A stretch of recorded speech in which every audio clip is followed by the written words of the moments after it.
গতকালকে মাগরিবের পর এই জায়গা থেকে আমরা ঢাকা আইনজীবী সমিতির পক্ষ থেকে বিক্ষোভ মিছিল করে আমরা আলটিমেটাম দিয়েছিলাম 24 ঘন্টার মধ্যে সেই খুনি দুষ্কৃতিকারীদের গ্রেপ্তার করার জন্য। অত্যন্ত দুঃখের সাথে বলতে হচ্ছে আমাদের কাছে এখন পর্যন্ত একজন গ্রেপ্তার হয়েছে এরকম কোন নিউজ নাই। সরকারের প্রতি দৃষ্টি আকর্ষণ করে বলতে চাচ্ছি, আগামী 24 ঘন্টার মধ্যে প্রশাসনকে হুঁশিয়ারি উচ্চারণ দিয়ে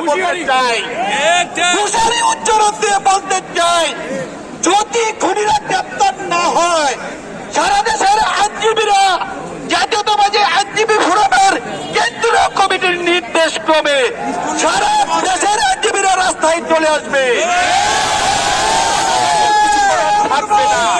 আপনাদের প্রতি আবারও হুঁশিয়ারি উচ্চারণ করে বলতে চাই, আগামী 24 ঘন্টার ভিতরে খুনিদের গ্রেপ্তার করে আইনে সোপর্দ করে আর ইসলাম লীগকে হুঁশিয়ারি উচ্চারণ করে বলতে চাই, যা করেছেন আপনাদের যদি বাংলার জনগণ আপনাদের লাশ খুঁজে পাওয়া যাবে না।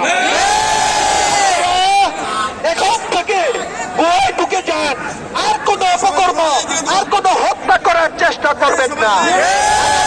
একটা অপতৎপরতা তারা চালাচ্ছে, যে তৎপরতায় যে অপতৎপরতা তৈরি করে মানুষকে হত্যা করে কোনোদিনও বাংলাদেশের মানুষের যে স্বাধীনতা রক্ত দেওয়ার যে নেশা, বারবার দেশকে স্বাধীন করার যে আমাদের উদ্দেশ্য, সেটিকে তারা কখনোই কোনোভাবেই হত্যা করে বিফলে নিয়ে যেতে পারবে না।